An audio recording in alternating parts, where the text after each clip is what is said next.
Hey guys, welcome back. In today's episode, what we're going to learn is how you can align your sales team and your marketing team.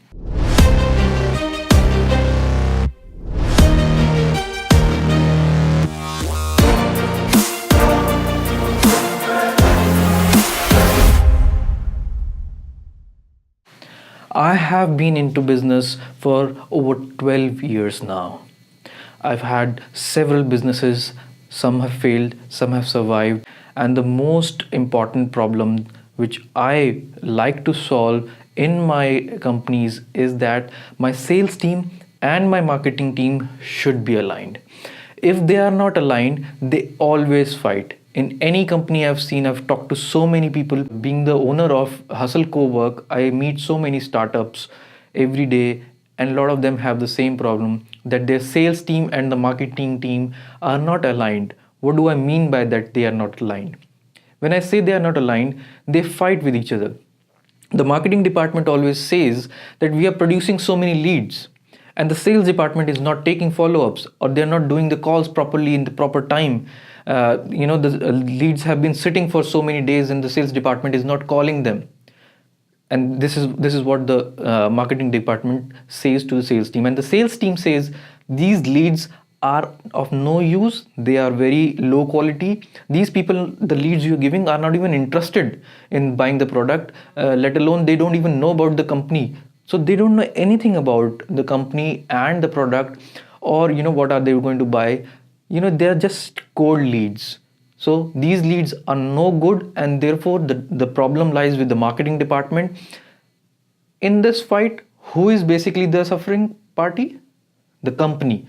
The company as a whole, the revenue goes down. This is the main problem which you must solve, and this is a very important problem, and today we are going to solve this problem once and for all. So here's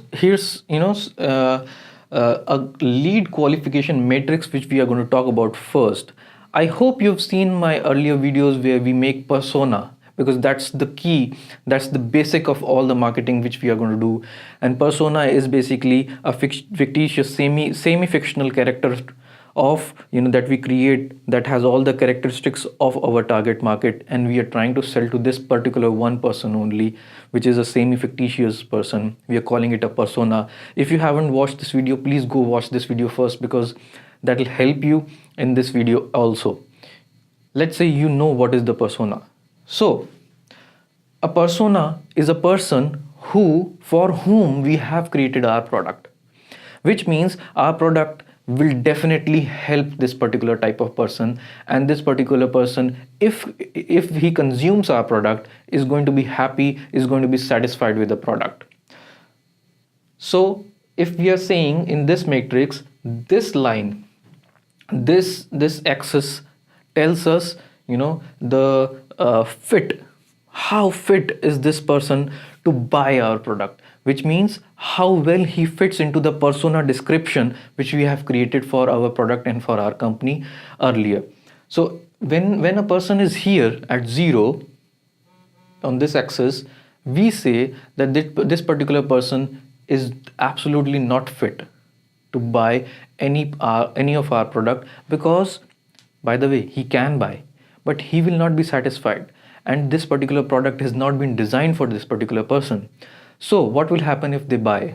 If they buy, they might not get satisfied, and they might give you a bad review, because the product was actually not designed for them, right? And as we go up on this axis, the fit increases. The fit increases means this person is now falling into the persona definition, the persona description which we have written before. He's falling into that, which means if this person, a person who's here, if he buys our product, it's more likely that this person is going to like our product, and therefore the product is going to help, and he's going to give us a great review also, and he's going to tell other people and become an advocate of our product and our company. So this is the axis where persona is defined. What is this axis? This axis is the interest of a person, how much interested he is right now in buying our product or the service. So if the person is here, he or she is absolutely not interested in buying our product, and therefore is not showing any signs of the interest in the company or the product. Like they are not going to the website. Even if we are sending them some marketing material, they are not interested, they're not showing any interest. And as we move in this axis towards this right hand side, what happens, the amount of interest in this person is increasing.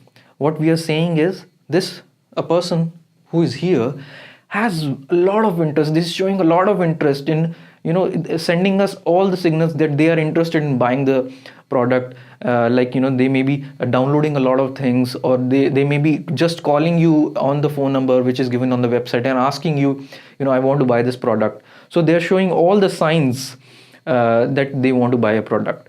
So these are basically the two axes on which we are going to see how to rank a customer. But for the ease of it, I have divided them into 4 different quadrants.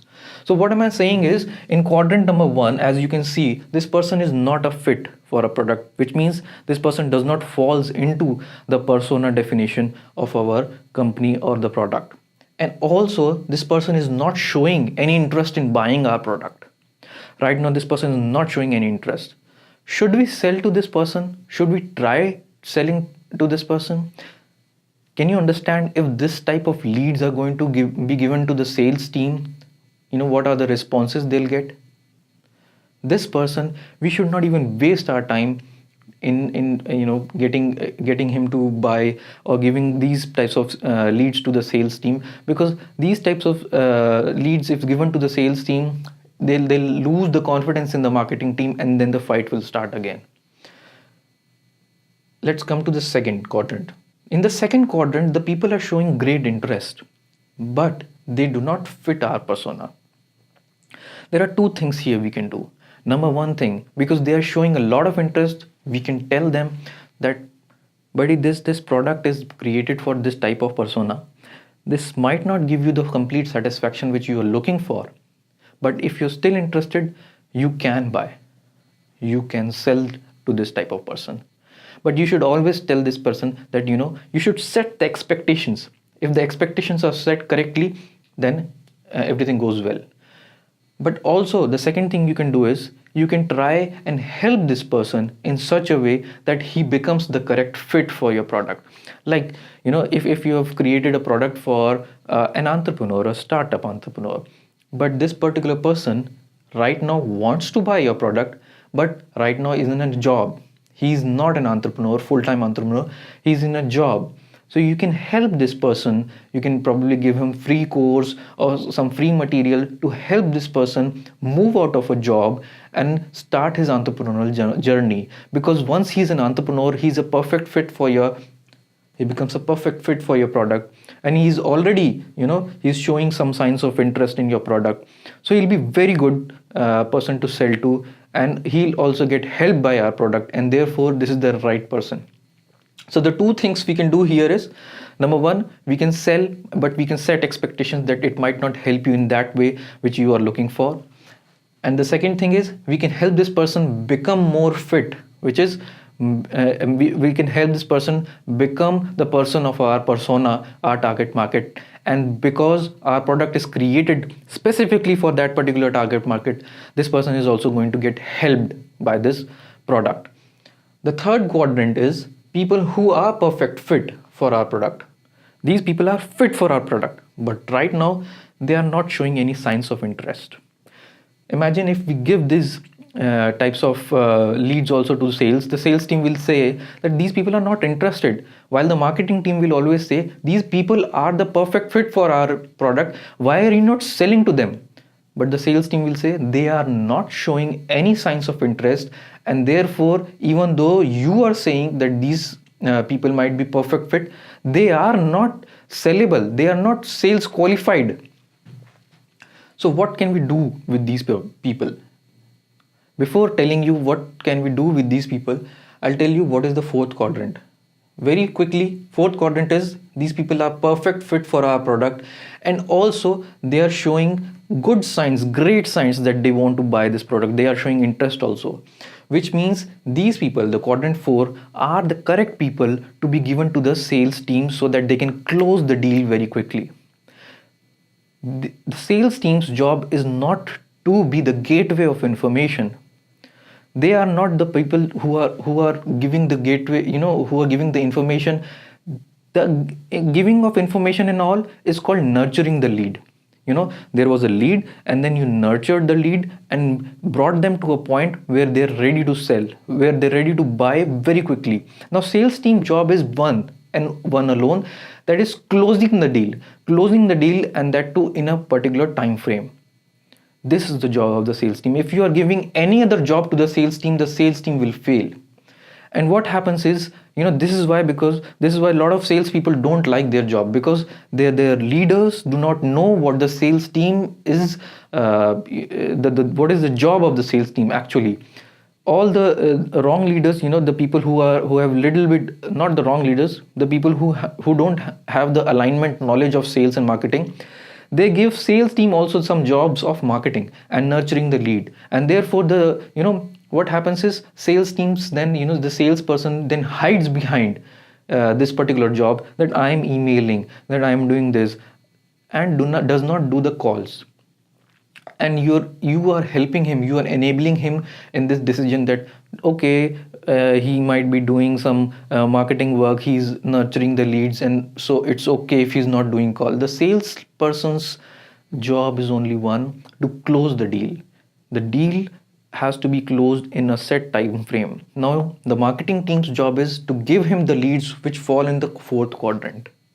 Now coming back, what to do with the people who are in quadrant 3? What do you do is you nurture them.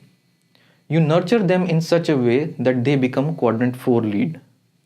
How do you nurture? You nurture them through content. You nurture them through blogs, videos, by sending them some material, by email marketing them, by even calling them. You nurture them. You nurture them till the point they are in the quadrant 4, and not only in the quadrant 4, but they are on this particular small corner of the quadrant 4, which is the sales qualified lead. At this moment, you have to give these leads to the sales and ask the sales that you have to, now the sales is expected that they have to close this deal, let's say in the next 7 days, 3 days, 5 days, whatever the time duration is given to the sales. Now it's the time for the sales team to close the deal, come quickly. That's the whole work of the sales. And at this moment, if the sales team is not able to sell, which will happen by the way, the conversion is never 100%. These people are again put into the number 3 pool, and they are nurtured even further. They are nurtured even further so that these people can again be sold after some time, because these are great people and great fit for our product. The only thing is that they are not, if they did not buy here, they might be having some problem, maybe the finance problem or something, or they are showing little lesser interest than this particular corner at the top.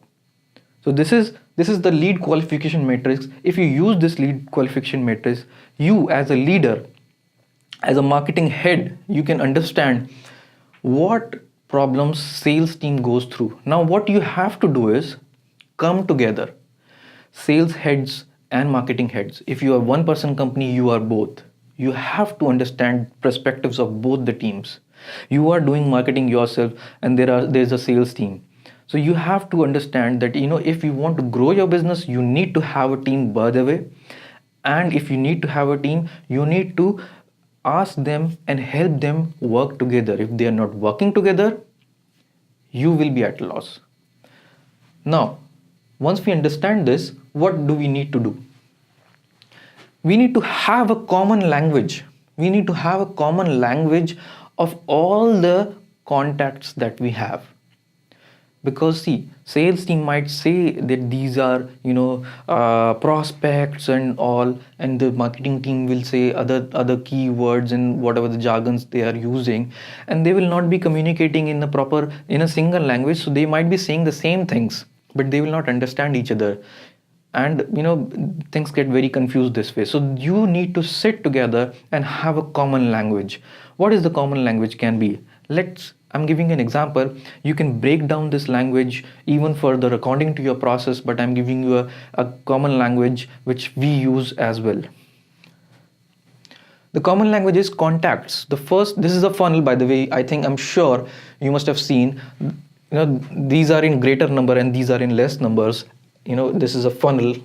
So first is the contacts. Right now we are talking about the marketing department. The marketing department has a lot of contacts. They have to gather a lot of contacts. What are contacts? Just names. We don't know anything about them. Just name, email ID, phone number, maximum. Or maybe just email IDs. So these are just contacts. We don't know anything about them. We don't know which quadrants they fall into. We don't know anything about them, right? So we send out emails to these people, let's say, or we show them targeted advertisements through Facebook custom audience, or through Google, or whatever. We show them advertisement.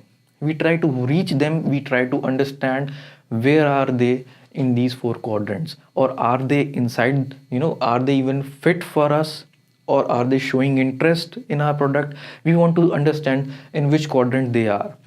So if we send a lot of leads or a lot of emails and show a lot of advertisements to contacts, some of those people are going to come to your website or your landing pages and then fill a form.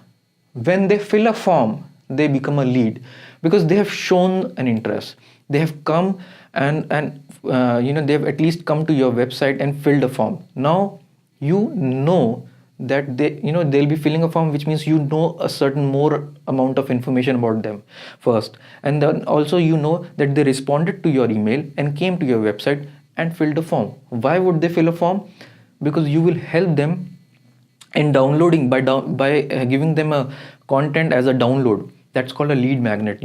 You will give them a free download to download, or free video to see, and to see this video they have to fill a form. This is also a transaction. The money is not the currency here, but the data is the currency here. They'll be giving you some data of theirs, maybe what is their company, what is the designation they're working in, whatever data you are asking in the form. And in return for that data, you'll be giving them some value. The value can be in the form of a guidebook, or an ebook, or a video, or a course, whatever it is. But it has to be a value substantial enough in order for this person to give you the data which you want. So this becomes a lead. Now there's going to be a lot of leads, and we're going to nurture them. We have all their data, and according to their data, we'll segment them. We'll segment into different types. These are, let's say, CEOs, and these are marketing heads, and these are general employees. So according to their the data which we have, we will nurture them, and those leads are going to be called as marketing qualified leads. That we are the marketing department is saying that they are downloading things, and they're showing some interest in the product, and they're showing that they are good fit for our product as well. So these become marketing qualified lead. At this point, the leads are transferred to the sales department. Now a lead becomes SQL. SQL is a sales qualified lead. When the sales department thinks sales department thinks that this particular lead is something which the marketing department has, you have a set definition. First of all, I forgot to tell you that you need to have an agreed upon definition of the sales qualified lead. That the marketing department and the sales department come together and define that what is a sales qualified lead. A sales qualified lead can be the sales team says that they must be knowing about the company, they must be knowing about the product, they must have downloaded the, let's say, a brochure of this product, and they must also have seen this particular video about this product, and then only we will call it a sales qualified lead. So when the sales department thinks and is ready to accept that this lead has qualified all of these particular predefined parameters, then it's called a sales qualified lead and is given to a sales department. Now when the sales team has at least called them once or have at least one interaction with the sales qualified lead, and the sales team really thinks after the interaction that these people can be converted into customers, it's very highly likely they are probably, in the fourth quadrant only. So but not in this right hand upper corner, but they are in the fourth quadrant. At this moment, the sales team tags this particular lead as an opportunity because they are very close to sales.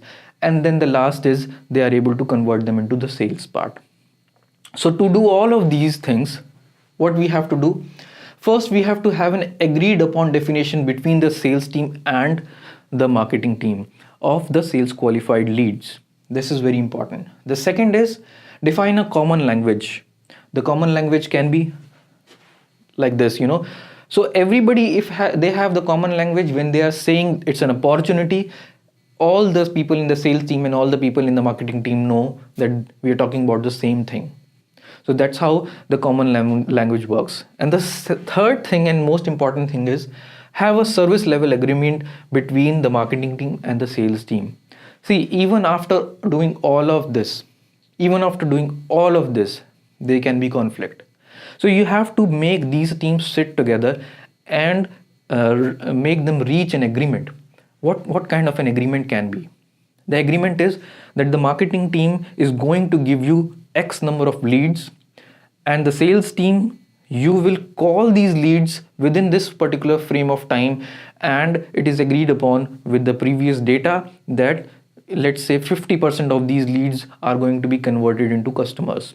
Now it's an average. I'm saying the 50% because, and is also an example that through the previous data, you understand how many leads are getting converted into customers. So you put that in the SLA, the service level agreement, and then you make these two people, the marketing team and the sales team, agree upon this agreement that, the marketing team is going to give you leads which are qualified. What is the qualified lead means? It's a pre-defined and both the teams have sat together and defined what is a lead. Let's say they know about the company, they know about the product, they have downloaded the brochure and they've seen this video. Whatever the definition is, it can be different and it will be different for your product and every product and every industry. So this is the definition which they have agreed upon, and then the marketing team will give the number of leads and the sales team has to call them and take follow-ups in the certain time frame in order to get the customers. This is how the SLA works. I'll show you an example also of an SLA. So SLA can have these 5 terms, and this is just a basic SLA. You can have a SLA which has many more terms and all, but this is just the basic of it. So the first thing is you need to know what is the average conversion rate from lead to opportunity. That is from here to here. You need to know this. From your previous data you can understand this. If you are a new company, then slowly you will understand this, and then you will be able to make, first you can make assumptions as a new company. Then if you are not able to reach those assumptions, you can slowly correct those assumptions, and month after month, if you just keep on correcting them, you will reach the correct value for your industry and for your product and for your company. This is how you reach the correct values. But if you are an old company, you can just see the previous records and you can find out that what was the conversion rate. The second thing which you need to know is what is the conversion rate from opportunity to closed, from here to here. First we saw what is the conversion rate from a lead to an opportunity, and then we are seeing from an opportunity to a customer. The third thing is what is the average sales value. What is the average sales value? You might have multiple products, so cumulatively what is the average of one sale. Why are we looking for this value? Because we must have a common goal. The sales team and the marketing team have a common goal, that is revenue, that is the sales of the team, complete company. So we need to know what is the amount of sale amount for one particular product, one particular transaction in the whole company, the average. The fourth thing is the time frame. Every agreement has a time frame. It's not an infinite. It has a time frame. It has a start date and it has an end date. So you need to know this agreement, what is the time frame for this particular agreement. And the fifth is the goal. What is the goal? What have you set for your company and agreed upon by both the parties, that is the marketing team and the sales team? Let's say it's 100,000 or a million, whatever is your goal. So that's the goal which you have set. Now I'll give you an example of this particular thing, how it works. Let's say your goal of the total revenue is $1 million. Now I'm not saying $1 million because probably people from other countries, it can be million rupees, million pounds, whatever, a million. Okay, and the time frame is 1 year. You want to earn $1 million in 1 year. Now from previous data, your average sales value is 10,000 rupees per transaction. 10,000, whatever it is, rupees and dollars. And then from the previous data again, the average conversion rate for the opportunity, from opportunity to closed, from opportunity to the customer, this is 50%. So every 2 people who come here, 1 person gets converted. This is an example, which is just taking an example, right? According to this example, every 2 people who come to the opportunity stage, 1 gets converted. And then the average conversion rate from lead to opportunity is 20%. From lead to opportunity, which means if 100 people come here, only 20 will reach here.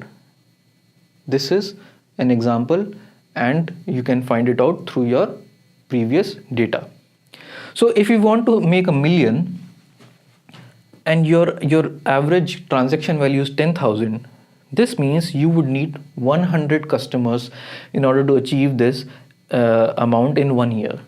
You need 100 customers. And in order to get 100 customers, how many opportunities do you need? You know that it's 50% factor. So you need, for 100 customers, you need 200 opportunities minimum. And to get 200 opportunities, how many leads do you need? We again know from the previous data that it is 20% conversion. So to get 200 leads, we need 200 opportunities, we need 1000 leads. You can go even further. You can say, to get 1000 leads, how many contacts you must have. Let's say your conversion is there 10%, which means to get 1000 leads, you need to have 10,000 contacts. 10,000 contacts would be sent emails and a shown advertisement, out of which 1000 would convert, and then you'll nurture them, the marketing team will nurture them, and the sales qualified lead will come, and the sales people will talk, and 200 will become opportunities, and out of 200, 100 will become customers. So out of 10,000 people names, you just got 100 customers and you were able to make $1 million. This is how it works. So if everybody understands this, then everybody speaks the same language, and you know what are the problems faced by the marketing team and what are the problems faced by the sales team, and then you can really align both the teams and the company wins in the end. I know there's going to be a lot of questions for you. Ask them, all of them, in the comment area, and I'll be waiting to answer all of them. Thanks for watching this video. Bye.